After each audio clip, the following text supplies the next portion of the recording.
guys, welcome back to Medical Coding with Blue. Today's episode is all about what to do when you keep failing your medical coding CCS exam. If you are brand new to my channel, welcome. I am Blue, I'm a medical coder. Okay guys, I got an email from a viewer and it was a really good email, and in this email she was really sweet and she was thanking me for all my videos, and she was also asking me what she should do because she's failed her CCS exam twice. The CCS, if you don't know, is a Certified Coding Specialist. That is the gold standard of medical coding credentials. It is offered with the American Health Information Management Association. Why do I call it the gold standard of medical coding credentials? Because 99.999% of employers will ask for this credential because it is covering both inpatient coding and outpatient coding. Okay? So there are a lot of credentials out there, and some just cover the outpatient side. This one says you have mastered both inpatient and outpatient. So this viewer has been failing this exam. She failed it twice. And she's like, I don't know what's wrong. I have been studying. I've been going through and I felt confident both times I went in, and I just keep failing the exam. What do I do? How do I study? What else can I do? And see, here's the thing.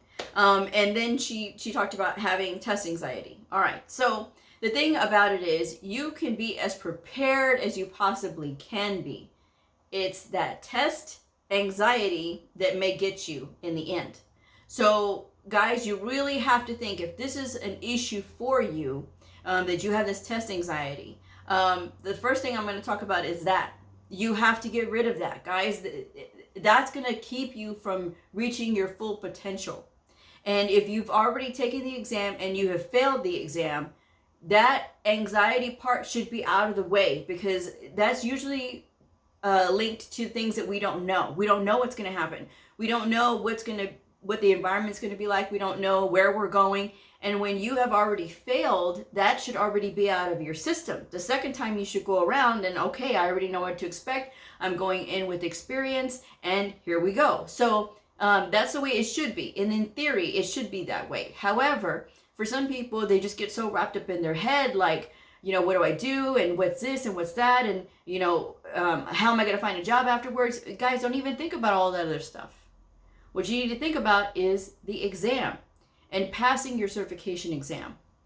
There's lots of guided meditation websites that are out there. There's lots of videos about that, about mitigating that test stress and test anxiety that you may get. So I encourage you guys to check those out, because again, getting yourself into a part in your brain where you are more comfortable, and when you're going to go in there more confident. And yes, you can have all the confidence in the world, but again, if you have that trigger that, oh, this is a test and I got to hurry up. If you're so focused on that and not on what your knowledge says that you can do, you're always going to be controlled by that. You're always going to be controlled by this fear. You're always going to be controlled by this thing that is taking over your mind whenever you're going into these exams.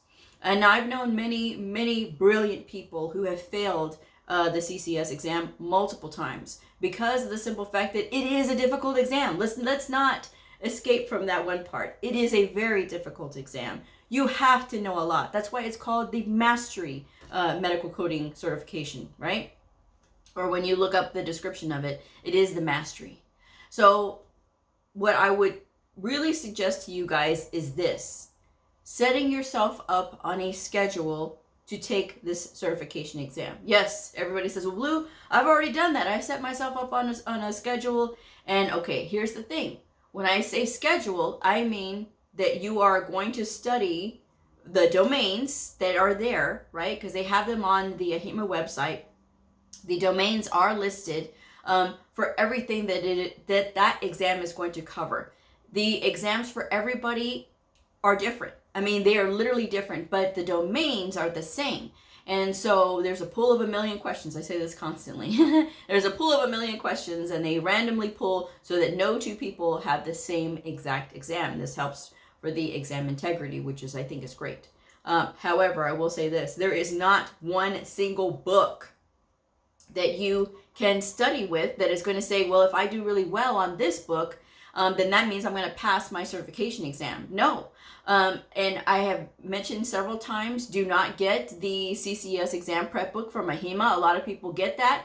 They study with it and they say, Bleu, none of those questions were on the exam, because they're not supposed to be on the exam. Okay, they're not on the exam. The setup of the book, I have never liked that book.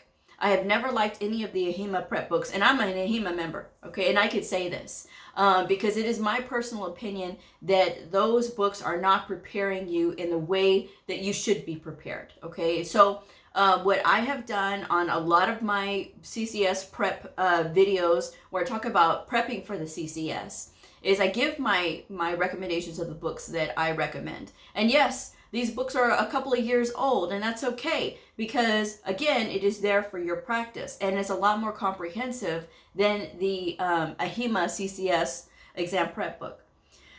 Sometimes people don't take this exam quite as seriously though, and I think that's some that is the problem, that they don't take it quite as seriously. Like, you know, well, if I know just about this much and this much, I should be okay.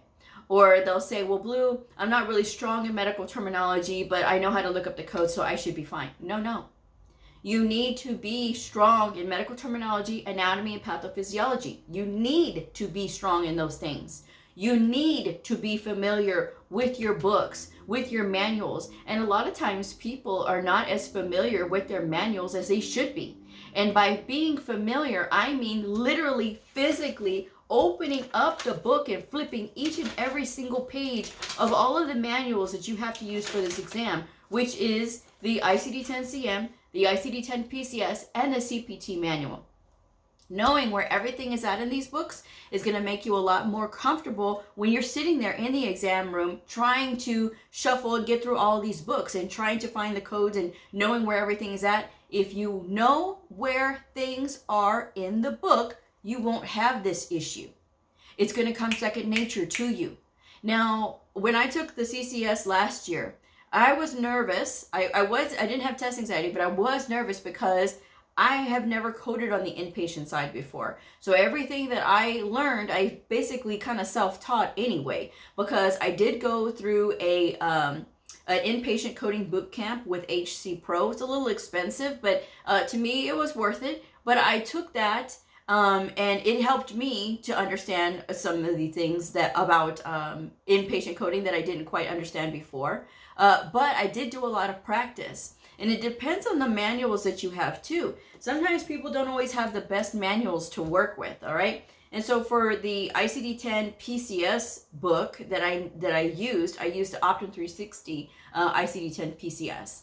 And what I did was, in the back, there is an appendix, the Appendix M, and M like Mary. And they have like all of these procedures that you can look up. It's like a quiz, right?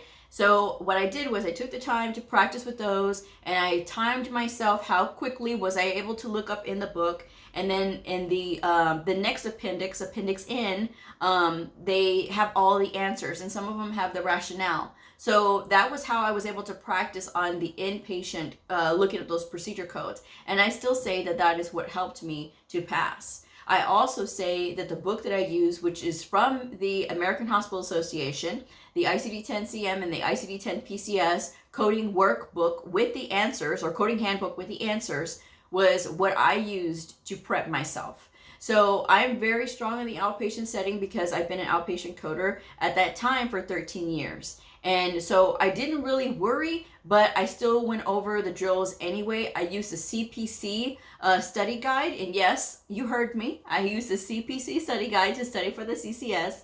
I did that because I like the way that they break things down and they give you the rationale. I didn't agree with some of the answers, but that's okay. But the thing is, it was just for practice anyway. So, you know, that's what I did.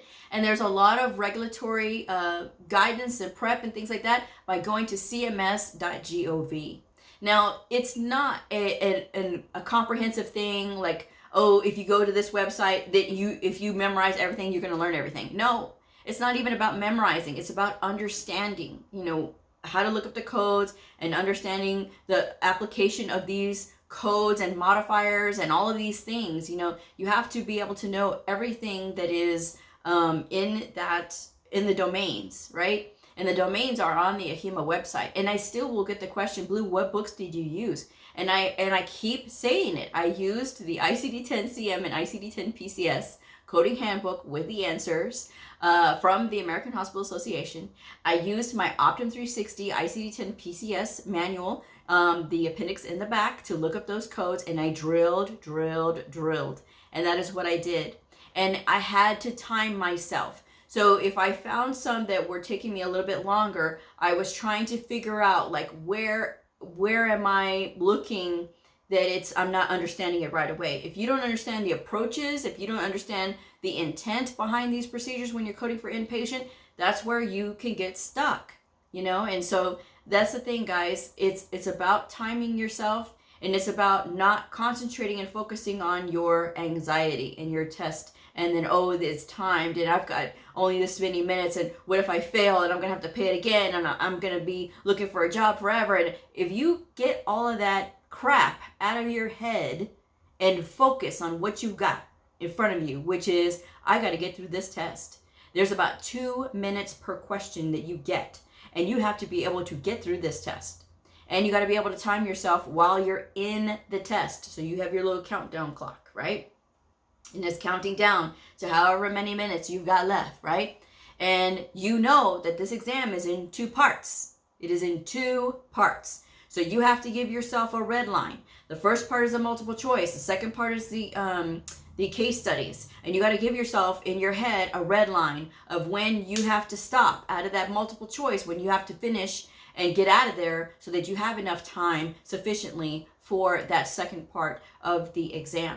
So the more you can get practice and just sitting in an environment in your house, right, or even at the library, you know, if you're able to go to library in your neighborhood, and working with the AHA workbook, and then going through those questions in the Optum 360 ICD-10 PCS manual, and just going through those and just timing yourself so that way you can learn to do all those things, that really helps. And I keep saying this, and I'm telling you guys, if you have not started reading your coding guidelines once per week in their entirety, you are hurting yourself.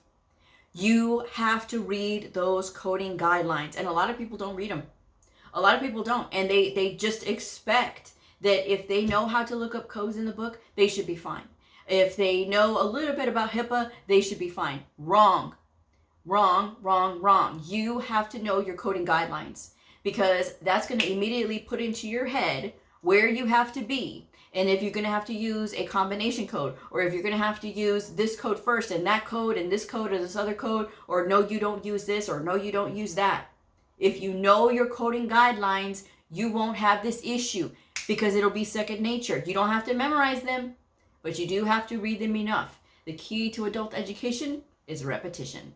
So reading your coding guidelines in their entirety once per week. If it takes you 3 days, it takes you 3 days. Okay? The key about doing that is that the more that you read, the faster you will be at reading. The faster that you are at reading, the quicker your brain will be able to process all of these questions, because again, you have 2 minutes per question. And if you've already failed, you know this. You know this.